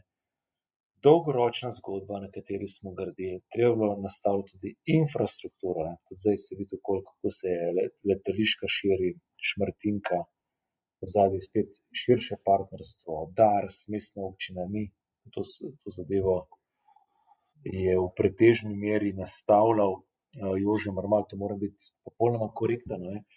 In mi smo iskali skupaj stičišče za samo IKEA, ker dejstvo je, da tudi oni bodo na račun BTC-ja bolj atraktivni in obratno. In seveda smo se odločili za model, da pride IKEA, brez teh dodatnih trgovin, ker je še seveda že zdaj ogromno, da dihamo skupaj. Verjamem, da bomo to našo gravitacijsko moč okrepili za par milijonov obiska, ne, se pravi obiskovalcev. Ampak zgodba je pa dolga, celo dekado. Ne. In to je res, zdaj bo pač zelena luč za štart praviloma računam februarja. In tudi zdaj, če gledam po samem covidu, zadeva absolutno dobrodošla. Sedaj imamo pa mi sporedno potem druge izzive, ne, kakor je na primer pretočnost prometa, zelene površine, zadovoljstvo obiskovalcev, ker moraš za vse skrbeti, ne. Kupec IKEA je super zadovoljen, potem mora biti pa tudi zadovoljen nekdo, ki želi v BTC samo priti in uživati na kavici v zelenem okolju, ne. In vse to gledamo, ampak ja, naš ključen nek edge ali pa cilj je bil in bo tudi v bodoče, zmagovalci iz različnih branž morajo imeti flagshope v BTC Cityju. In tukaj smo mi popolnoma zvesti tej usmeritvi, bodisi gre za Decathlon, bodisi gre za Intersport, zdaj ponovno še Sport Vision, bodisi gre za Benetton, bodisi gre za Zaro, bodisi Emporium, bodisi Lidl, bodisi Miller, potem v poslovnem delu Microsoft, IBM, Unicredit, Amgen in tako naprej, da jih ne naštevam. Vseh pa, da koga ne spomnim, na primer Spar, mora biti pri nas ključni ti tenanti, a ne. Še posebej, kar se tiče potem obeh towerjev poslovnega dela in še posebej, kar se tiče klasičnih flagshopov, ki so samostoječi s svojim entryjem, a ne. In absolutno zdaj po principu last but not least, ne, na neki način tudi kot zmagovalec, ne, so velika pričakovanja, je to IKEA. In tudi ta IKEA vzporedno stopa zelo agresivno v zgodbo tudi internetne prodaje, ne, kar je bistvenega pomena. In nam se zdaj zelo lepo zazlagano območje. Imamo zelo močne pick-up spote, sporedno internetno prodajo, so mogoče še hitreje zdaj po COVID-u zvezali v to novo realnost, ki se zadeva precej kombinira. In super, sem v bistvu zadovoljen in se veselim, ko bojo odprli. Pri tem pa zelo hrepenimo tudi po tej krepitvi strateškega partnerstva, ker za nas ni samo IKEA, pa po tem, kar sem povedal, za nas je tudi, da IKEA z nami sodeluje pri, naprimer, in sobiva z nami pri športnih dogodkih, kot naprimer Maraton Franja, da skupaj krepimo trajnostni razvoj, zelene strehe pri njemu, pri nas. Za nas je naprimer pomembno, da z njimi skupaj obvladujemo prometni režim, pretočnost ljudi, nekdo, ki pride njemu, da se dobro počuti, če gre potem čez, ko se neko na kavico v dvorano in obratno, da je to en del nekega tazga humanega, prijetnega in predvsem zelenega okolja. In na tem razdelom sem tudi vesel, imajo odličnega direktorja Kasa, ki res ima širino. Pravzaprav imam srečo, da imam po vseh teh naših ključnih partnerjih res odprte in široke ljudi, in potem še toliko lažji gradiš. Tako da ja, oni bojo taka zdaj zelena luč.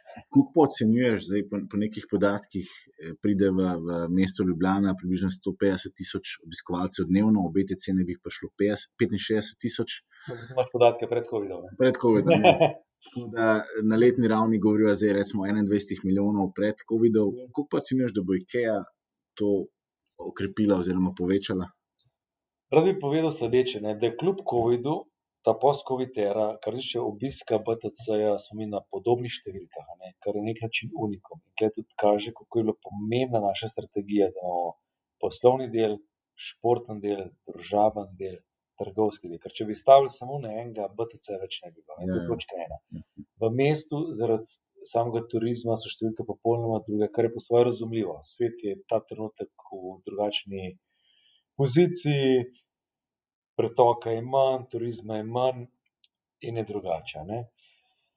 Jaz trdim sledeče, mi bomo zdaj kljub vsem temu podobne številke, ko se bo turizem krepil, bomo imeli dodaten add-on, sigurno 500,000 do 1 milijona več obiska, že samo zaradi turizma. Medtem ko pa IKEA po njihovih projekcijah zagovarja 2,5 milijona do 3 več, govorimo o tem, mi uporabljamo besedo namesto obiskovalec obisk, ker naprimer midva, tudi obiskovalca pa lahko na dnevni ravni 4-krat pride, pa 4-krat greva, govorimo o entrih, en pa pride naprimer enkrat na leto, zato govorimo o obisku. Tako da bi trdil, da bi dvignili iz teh 20-21 milijonov na nekih 23-40 milijonov. Seveda drugi so celo bolj korajžni, trdijo, da bojo njihove številke še večje, ampak mislim, da za tem številke, sem rekel, bi pa kar lahko stali. Seveda pa to tudi velika odgovornost, kot sem rekel, kako ta flow funkcionira. Zato mi opazujemo tokove, poslovni del še zmeraj pretežno ne pride bolj zjutraj, čeprav se spremenja tudi, kaj dela od doma, pa jim pride, pa gre. IKEA bo imela udarne vikende in popoldneve, ampak bomo dosti dobro pozicionirani. Bolj je vprašanje, kako ta infrastruktura okolj funkcionira, sama obvoznica, vpadnica v mesto in tako naprej. Tudi na tem projektu smo izrazito delali. Največji izziv za nas bo pa rotacija vozil, da imamo v bistvu vozila tukaj po eni strani dlje časa, pa ravno prav časa, da se vozimo. Se pravi, nek tak idealen rotation period bi bil, da je nekdo rečemo 3 do 4 ure, to je idealen rotation period. Ampak seveda, hkrati smo pa veseli tudi tisti, ki so tukaj cel dan in uživajo, ki potem bolj to potrditev, da se dobro počutiš. Najbolj smo pa veseli, če pride obiskovalec s kolesom, kar tudi promoviramo, se veš, Maraton Franja. Car sharing. Car sharing, ja. Car sharing je zelo bil zanimiv, zelo porastel. COVID je naredil določen reset, se veš, razkuževanje in tako naprej. Ampak ta zadeva bo sigurno aktualna. Vidim pa, zdaj, ko je lepo vreme, Slovenci smo res, hvala Bogu, in tudi še enkrat super za našega fanta na Tour de France, ker se mi zdi, da je zdaj še več kolesarjev. Te zadeve moraš pa nekako znati upravljati. Ampak seveda, zato imamo tudi strokovnjake iz prometa, imamo direktorja Cityja in verjamem, da bojo zadeve dobro peljali. Si pomeni, zdaj si omenil, da imaš zelo dobre odnose, ki si jih gradil vrsto let s poslovnimi partnerji, zaposlenimi. Kako se tebi ta networking zdi pomemben za nekega mladega liderja, ki hoče mogoče priti na tako pozicijo, kot si ti, da se dejansko povezuješ, da se udeležuješ konferenc, da si dostopen, odprt? Vse, to je nujno. Dobra mreža je ravno tako pomembna, kot da si kredibilen, ne. Ker eno z drugim je pa nujno povezano, ne. To pomeni, včasih so rekli, več ko znaš, več veljaš, kar drži. Jaz trdim, več ko jih poznaš, več veljaš, ne. Moraš pa paziti, da si kredibilen in karkoli se z nekom dogovoriš, mora veljati, ne. Če zadeva ni vsakemu všečna, ne, in potem, ko dodajaš mreži to kredibilnost, potem dejansko lažje delaš, a ne. In jaz spodbujam vse mlajše, a ne, da tudi se udeležujejo raznih forumov, konferenc, grejo tudi iz svojega okvirja, pa tudi imajo stike iz branž, ki niso njihove branže, ker svet se bo toliko spreminjal, da kaj pa veš, kje boš v bodoče delal, pa kaj pa veš, kateri pilarji se bojo prepletali, a ne. In se mi zdi, da je to nujno pomembno, a ne. Seveda pa gradiš vedno v življenju, tudi tam, kjer delaš, pa največ na strateških partnerstvih, a ne. Tam pa tako, kot sem rekel, je pa še to bolj pomembno, da si flawless v smislu besede velja, da si kredibilen, ker potem ima tale ožja in širša mreža ima šele potem tisto ta pravo težo. Dajva se malo še dotakniti tvojega stila vodenja, ki me je blazno fasciniral. Meni je bilo, se pravi, zmeraj všeč, ker si bil zelo odkrit, transparenten. Tudi, ker je bilo treba zagrabiti za delo, smo skočili, takrat, ko se je bilo treba spustiti, smo se malo sprostili.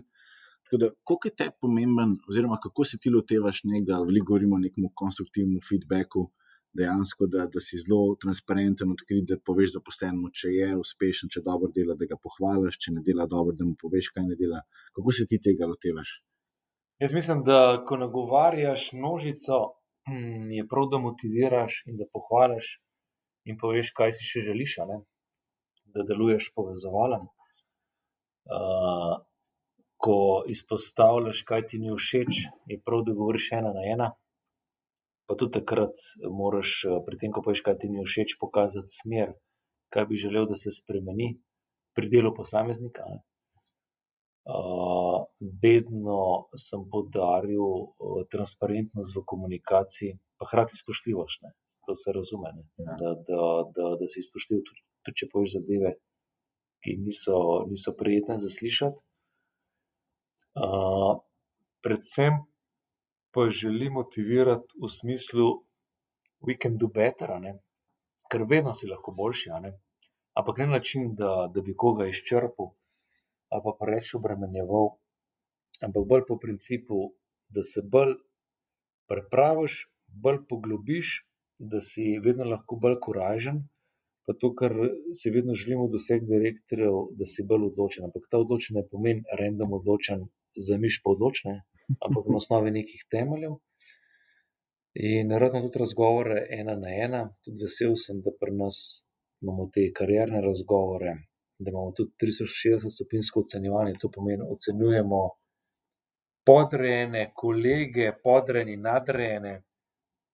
To terminologijo sem uporabil samo zato, da se zastopa, kdo se ocenjuje, ne.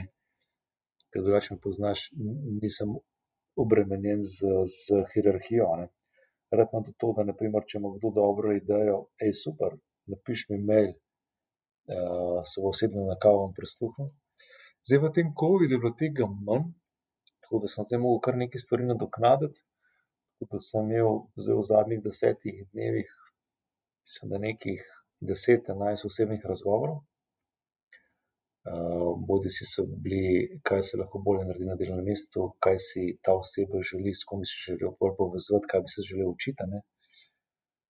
Tudi opažam, ljudje si želijo še več mentorstva, a ne, kar je prav, a ne.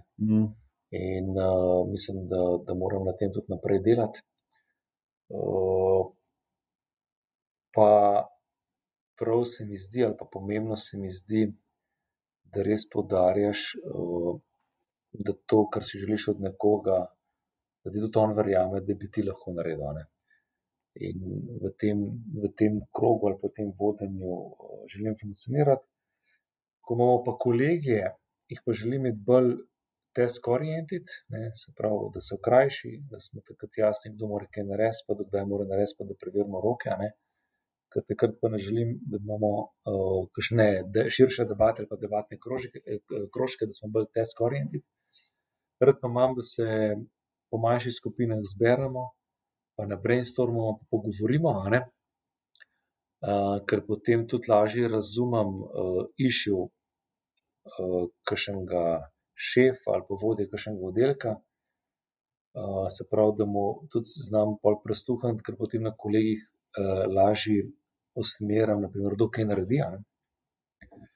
Ampak glej, itak se moramo vsi se moramo neprestano učiti, pa predvsem moramo znati tudi poslušati pa slišati.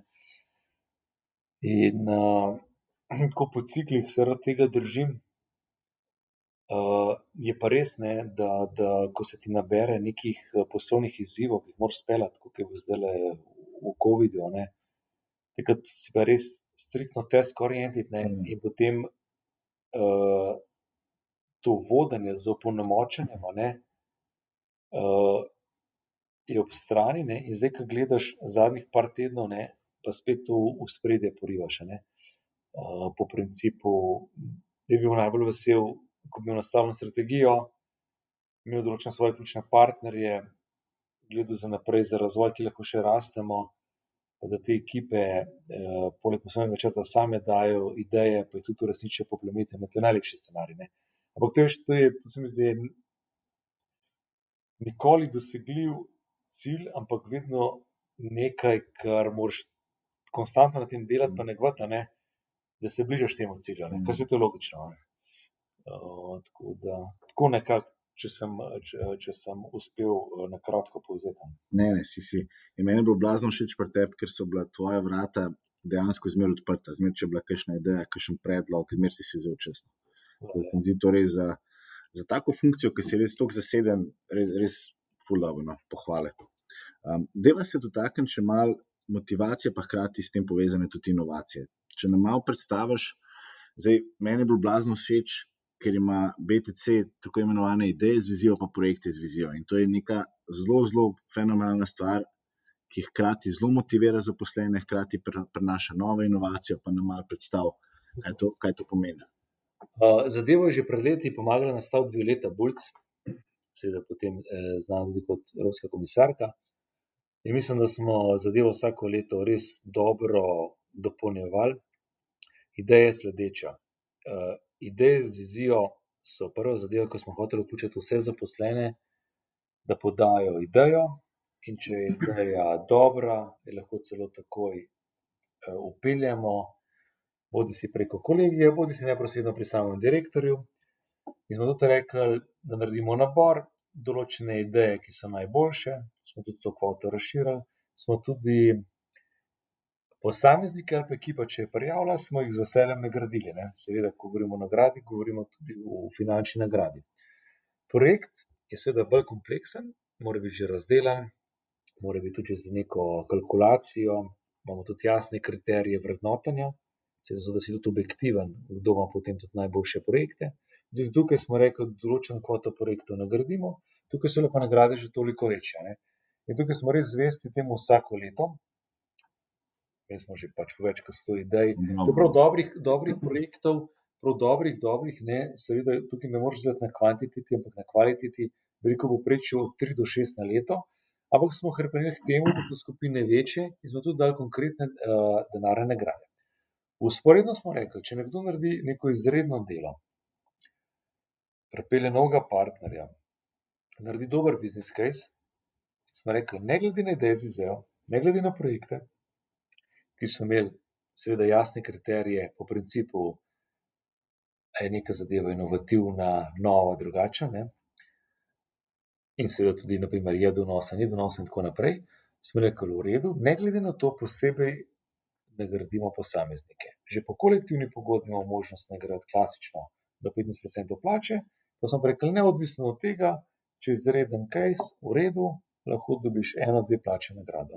In mislim, da smo temu bili skozi ta leta skozi zvesti, In to, ne glede na to, a bi kdo potem špekuliral, a se da v poslovni načrt, a se ne da, nima veze. Če imaš dobro idejo, če imaš dober projekt, ga prijaviš, je pa nujno, da ga prijaviš. Ja. To tudi poznaš, ker to pa drugače ne more biti. Moraš prijaviti, imaš neko časovnico, je strukturiran način te prijave, se pomaga, ker potem tudi samo vrednotenje, podcenjevanje mora biti objektivno. Ne more zdaj priti Damjan Kralj pa reči, ti si mi všeč, ideja mi je ful zanimiva, dobiš nagrado. To pa ne gre. Ne? Ja.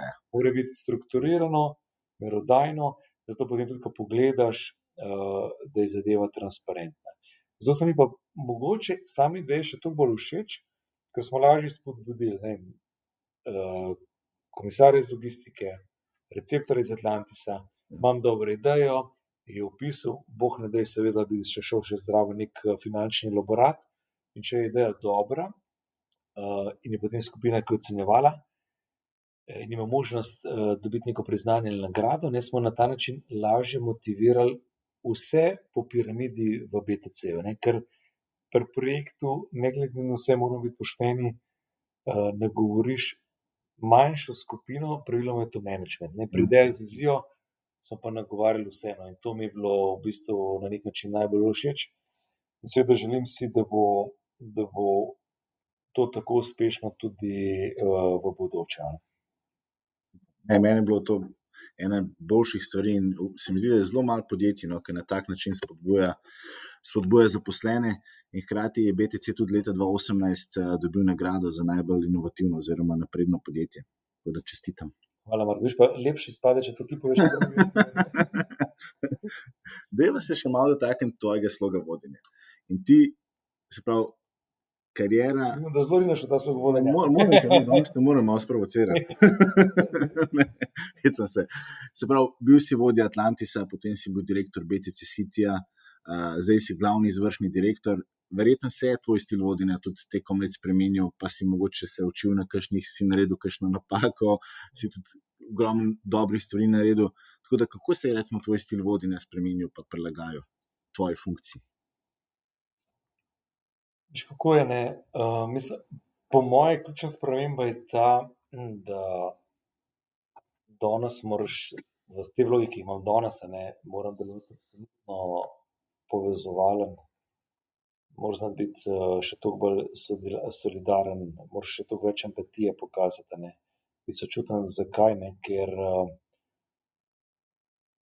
ljudje ti morajo, če si dober vodja kot šef, ne samo, da ti zaupajo v smislu dobrih rezultatov, ampak da tudi se počutijo varno. In jaz sem imel predhodnika, ki ne samo, da je bil vizionar, podjetnik, odličen menedžer, si tudi na nek način vse nagrade in povroke so možne, je vedno te vrednote v bistvu poudarjal. To so vrednote, s katerimi se tudi jaz absolutno poistovetim, in verjamem v njih in jih tudi živim, ampak prej je bila moja vloga v smislu, vedno sem vodil ekipe, ampak hkrati sem tudi mogel uresničevati poslovne načrte. Se ne bi narobe razumeti, se tudi zdaj ga moram. Mogoče s tem ostala odgovornost še toliko večja. Ampak sporočila, ki jih daješ in nagovarjaš ljudem, tako sem zdaj v COVID-u, jim dajo mir, povezovanje, ohranjanje delovnih mest, obvladovanje denarnega toka. Vedno moraš skrbeti, kaj in kako sporočaš, in to vsem. Hkrati tudi še toliko bolj biti pozoren, ko greš po območju, pa te kdo nagovori, mu prisluhniti.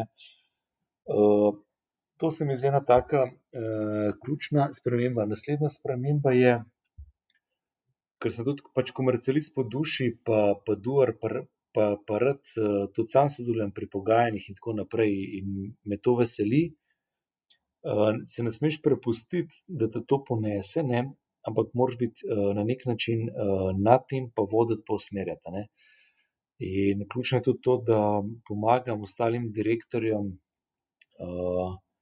kako se dogovarja, usklajuje, pogaja, nastavlja, ustvarja, gleda za naprej več korakov, kako jih vključevati v pisane strategije, ker naprimer, če bi zdaj samo 3 nastavili strategijo z zunanjimi strokovnjaki, potem nekomu vržeš v naročje, on je direktor, potem ga daš vlogo eksekutorja, ne bo nikoli toliko dihal s teboj, tako da še bolj to gledam, koliko se moram vključiti, da smo še toliko bolj involvirani, ne. Potem razlika je ta, da prej, na primer, če sem vedel, kaj nekomu leži, sem ga v tem spodbujal, pa če mu kaj ne leži, da mu pomagam, ne. Tudi po prejšnjih vlogah, a ne. Zdaj pa temu pač moram dodajati, kako bo še sam še toliko bolj samostojno in strukturirano peljal naprej in kako bo potem tudi on to lahko prenašal na svoje podrejene. Seveda danes sporazuma, mi imamo močno kadrovsko službo, imamo zdaj tudi tam res odličen tim, ki pomaga, delamo te analize, ne. Ampak na koncu, ko sem me vprašal, kje se jaz čutim bolj odgovoren in kaj sem mogel spreminjati, a ne, se mi zdi, da dosti razmišljam o tem, da to na pameten način peljem, ne. Ali pa na primer prej, ko sem šel v kakšen objekt, pa sem kaj videl, pa sem opozoril, to bi bilo dobro drugače, pa to bi bilo dobro drugače, a ne. Zdaj nekako drugače pristopam, se pogovorim z osebo, ki tam srečam, pa potem poskrbim, da se zadeve skomunicirajo na drugačen način, a ne. Vse v duhu, da smo še bolj povezani mi v firmi, pa potem, če grem navzven z partnerji, a ne, vedno ta issue imaš v glavi povezovanja, ne. Povezovanja, dobre kemije, ker šele potem dosežeš tisto mero neke sproščenosti, da si mogoče lahko pol bolj korajžen za večjo ustvarjalnost pa razvoj za naprej, ne. Zdaj, še enkrat bi se vrnil na ta covid, ker ta covid ne samo pri nas povsod, je ljudi v neki krč, a ne. Ja.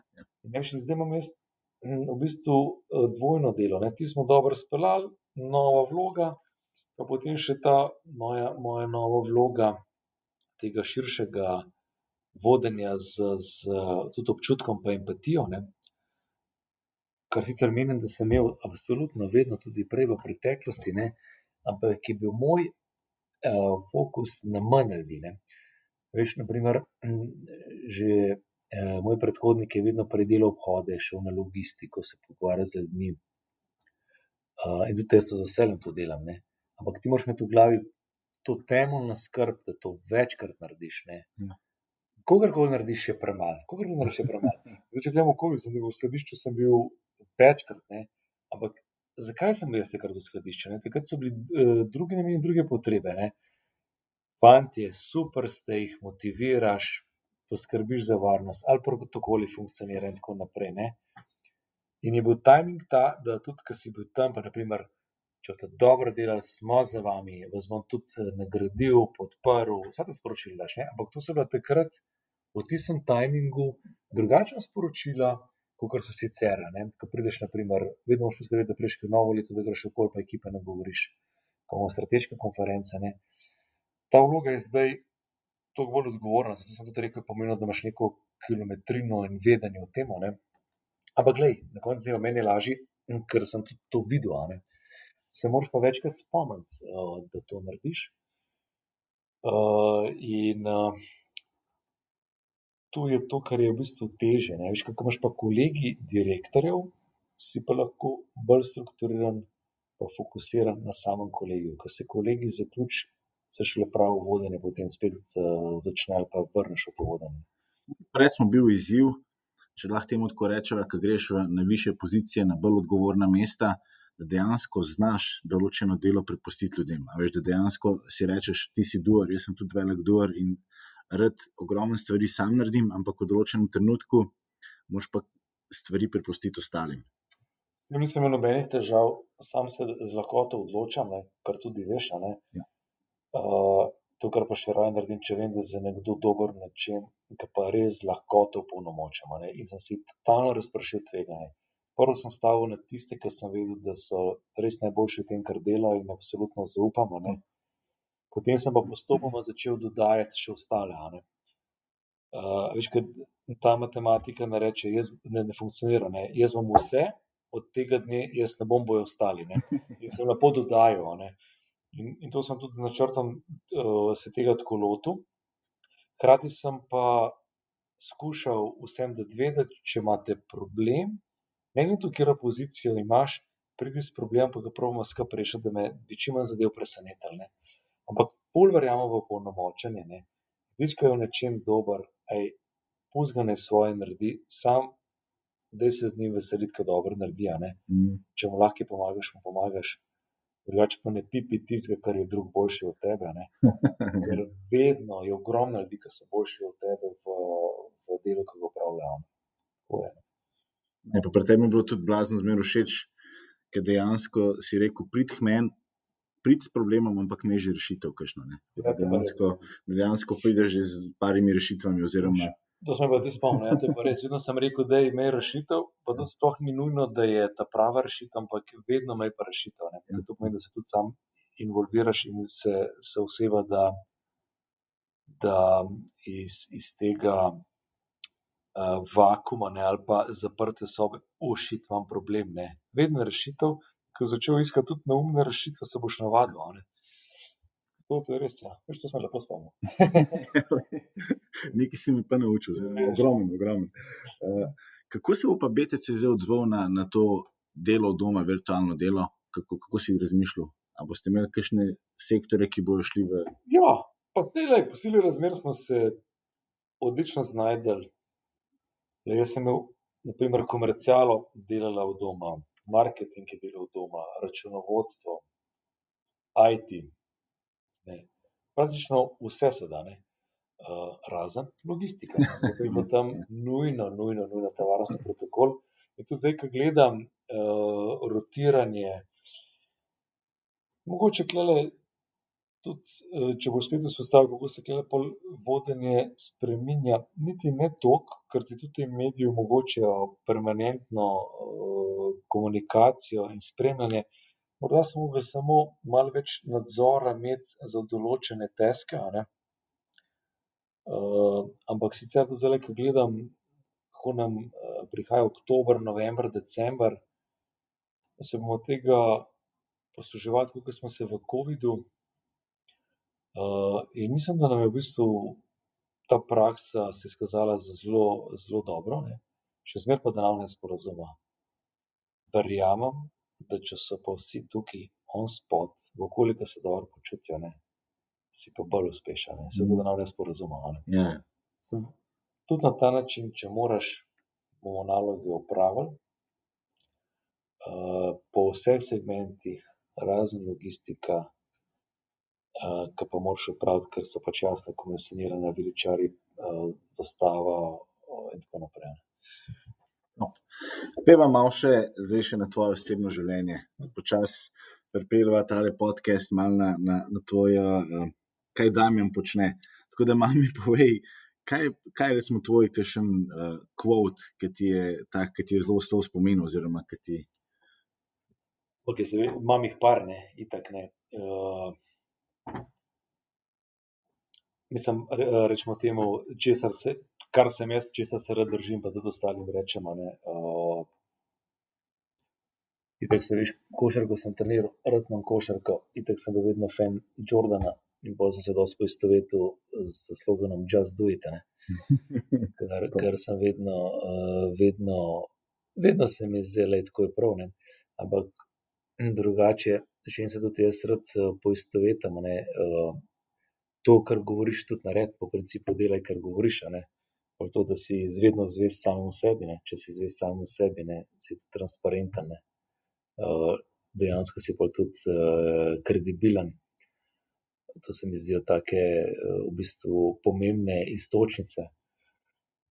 Tudi za na primer mlade, ko se z njimi pogovarjaš, a ne, vedno rad rečem, da ne govoriti, kaj vse znaš, pa kaj vse bi, prej mogoče povej manj, pa na tem deli, da boš dober, a ne.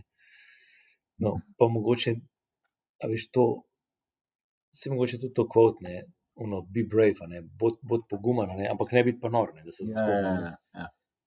To se mi zdi zelo pomembno, ne, pa mogoče ne to, da je glih quote, ne, to, ko sem že prej govorila, dej, če si zastaviš cilj, dej pridi do tega cilja, ne. Veš, ful ne maram teh zadev, da rečeš, gremo teč 10 kilometrov, pa pretečeš 3, pa greš na pivo, ne. Pa raje reči, gremo malo teč, ne. Če pa rečeš, bomo pretekli za 10 kilometrov, dajva jih preteči, ne. Tako na ta način, ne, pa tako univerzalen, pa ne da bi propagiral zdaj Jordana forever, ker on je deloval po tem principu, zahteval od ostalih to, kar lahko sam narediš, ne polno, da je spel do konca, pa zgriz, pa pol, kot ta promotor tega slogana bil, ne, se mi zdi ta je zelo takne. Kaj so pa kakšne, ne vem, knjige, ki jih ti, ali pa serije, ki jih rad gledaš? Ok, le vsako leto preberem nekaj knjig, po principu nekaj, kar mislim, da je prav, da preberem, ker je bodi si to, kar nakazuje na nek trend, ali pa bi enostavno mogel vedeti, ne, veš, na primer, aktualen blockchain ali pa aktualno kriptovaluto, ne. Ja. Sem hotel to spoznati, pa mogoče tule niti ne takrat knjige, bolj kakšen forum, zadeve, da si lahko hitreje črpam informacije. Ampak drugače, na primer, letos sem se dotaknil, ali pa zdaj, dobro, se nekaj še berem, treh zadev, ne. Eno je bil ta comparison, ki je bil Silicijeva dolina pa Kitajska, ne. Velesili umetne inteligence, ne. Že to je bilo takrat zelo zanimivo pred samim covidom, kdo ustvari, kdo kopira, pa kdo koga prehitel, pa kdo ima večjo bazo, pa kdo ima večjo bazo, bo AI uspešnejši, a ne. Pol sem prebral recimo tudi sicer bolj v veselje, ne, knjigo Prednost sreče, ne, po principu, če si srečen, potem tudi bolje delaš, lažje delaš, manj si obremenjen, ne. Ampak tam je bila tako malo bolj kot to poletno branje v veselje, ne. No, zdaj pa tale, ne, No Rules Rules, ne, na temo Reinventiona pa Netflixa, to je pa še v branju. Zelo rad sem zdajle spremljal, veš, to me je zanimalo, ne, te prejšnje močne korporacije na temo filmov Warner et cetera in tako naprej, pa Netflix, ki jih je skozi provociral, pa se mu je tale covid zlil tako kot zumil, da se mu boljše ne bi mogel, a ne. Pa kako vleče nase te močne igralce, a ne. V bistvu ima pa gledalce praktično priklenjene na zaslon, a ne. Pa take zadeve me zanimajo, ne. Tako da rad kaj, ke me sprosti, preberem, pa kaj, ke je prav, da vem, pa me hkrati tudi zanima, a ne. Pa nekaj, kar lahko tudi, zdaj to knjigo sem tudi v branju, kar nekaj lahko tudi sam v praksi preverjam.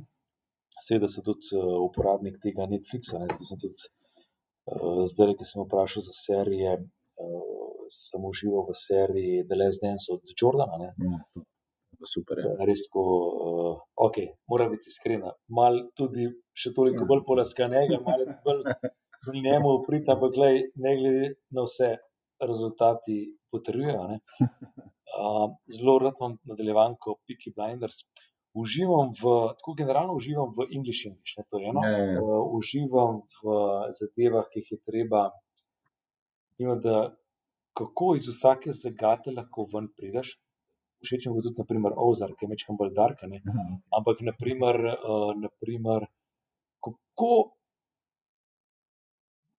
obvladovati psihologijo, govorico telesa, besedno igro, kdaj kako nastopati, da se ali bolj izpogajaš, rešiš iz neke nerešljive zagate, ne, recimo v tem uživam, ne. To mi je ful všeč, a ne.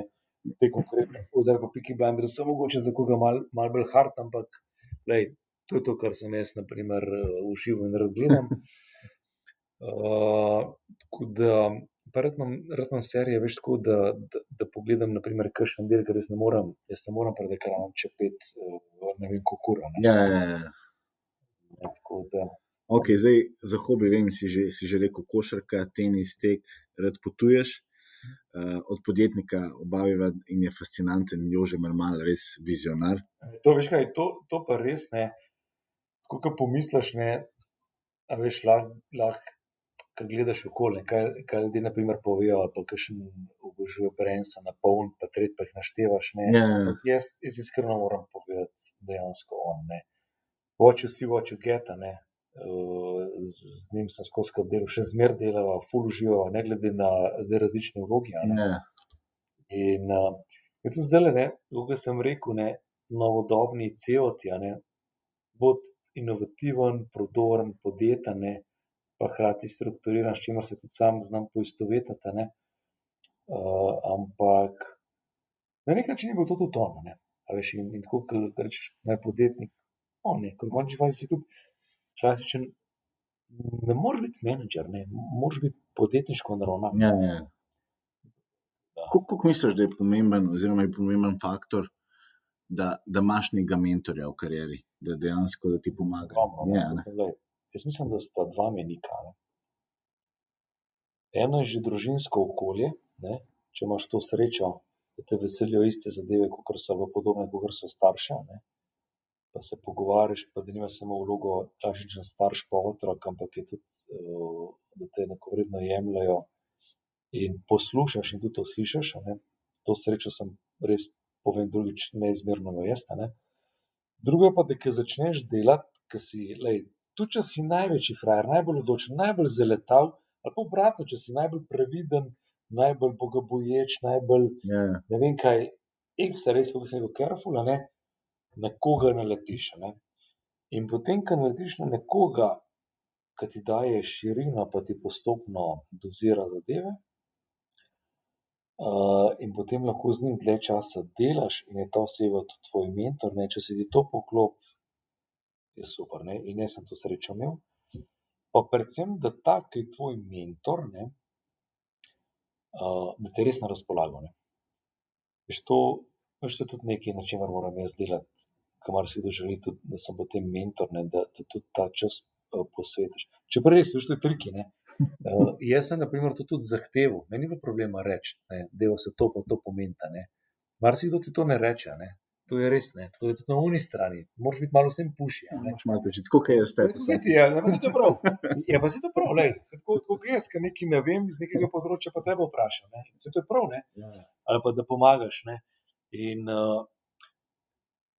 glej, mreža, ke sem rekel, dober mentor, da si kredibilen, da si se pripravljen skozi učiti, da si pogumen, da si odločen, da dosegaš svoje cilje, to je to, kar ti lahko, tvojo pot v bistvu, pa ne ti lažje naredi, ampak, dlje prideš, no. Da veste še malo takem, kaj so kakšni api, ki jih zelo rad uporabljaš? Ja, glej, jaz ti bom povedal, tiste, ki jih dejansko največ uporabljam, a ne. Ja, daj. Največ uporabljam Eurošport, a ne, itak, ker imam ful rad šport, a ne, zdaj na hitro pogledam. Zelo rad, pogledam to vsako jutro BBC, navadil sem se spet, mogoče English, ampak ne, zato navadil sem se in najrajši to, prelistam, imam tudi nastavljeno pač po teh, področjih, a ne. Zelo rad imam en super weather app, a ne, ke ful rad planiram, kdaj kam grem, a ne. Pa na primer, če grem ven, ke bom v športu, ali pa če si kaj planiram za naprej, tako ke veš, da si rad planiram Ja, ja, ja. stran za naprej, a ne. Zadnje čase zelo rad uporabljam Bitstamp, mogoče si tudi to ti malo kriv, ne. In, to so te, ki jih največ, pa glej, od Economista podcast, tako, a veš, to so te zadeve, ki jih največ uporabljam, ne. Zdaj, da bi pa rekel, kateri je pa oni die app, ke ga imam najraje, bi težko rekel, so pa to te, ki jih največ uporabljam. No, pol pa si skozi kaj še dodajaš, ne. Ne vem, zdajle sem se na primer zelo igral tudi s chess appom, ne. Šahovska aplikacija, startup, kamor smo tudi mi neposredno kot BTC vložili, a ne, pa valjda me zanima, a ne. Ja, ja, ja. To me je tudi v redu, a ne, pa pol gledaš, koliko teh, imajo userjev in tako naprej. Ampak te, ke sem naštel, ti so najbolj zdaj Top. v igri. Dajva še ena taka zaključna misel. Zdaj, ogromen poslušalcev je mladih na začetku svoje kariere, pa tudi dobro, ogromno jih imamo pa tudi že zelo izkušenih. Kaj bi bila neki nauki za naše poslušalce na temo vodenja ali pa nasploh življenja, ki bi lahko dal? Glej, iz teh svojih, če bi izluščil na kratko, bolj zvest samemu sebi, kar si začel, dokončaj, vedno bodi kredibilen, po principu don't bullshit a bullshitter, a ne, res, vedno bodi kredibilen, to se meni zdi ful pomembno, a ne. Pa mogoče, da znaš si izbrati tisto delo, v katerem vidiš, da bi lahko na dolgi rok užival, a ne. To se mi zdi ful pomembno, ne. Veš, ke vidim zdajle mlade, na kateri faks bi šel, ne, jaz, če sem iskren, sploh nisem vedel, na katerega bi šel, pa sem dosti gledal tako, moj foter je šel sem, ke je tret, ne, pa sem imela rada iste športe, isto pot in sem jih poklopila. Srečni so tisti, ki vejo, naprimer, že danes v srednji šoli, jaz bi bil pa rad zdravnik. To se mi zdi tukaj fajn, če veš, kaj bi rad, ampak to moraš imeti tudi malo sreče. Tako da te zadeve, ki sem naštel, se mi zdijo najbolj take pomembne smernice. Dobro. Zdaj, Damjan, jaz bi se ti še enkrat ti srca zahvalil. Bila sva kar zelo intenzivna, tako da jaz se že veselim, da bomo tale podcast objavili. Vem, da bo ogromen znanja, ogromen nasvetov si nam dal. Tako da še enkrat v imenu Beyond Leadership skupine najlepša hvala. Mark, hvala tudi tebi, kot sem rekel, si odličen sogovornik, veselje mi je bilo. Veselil sem se tega, malo sem se mogla usklajevati, da so se časovno ujela, ker je malo daljša zadeva. In če še kdaj rabo, ti sem. Z veseljem. Hvala.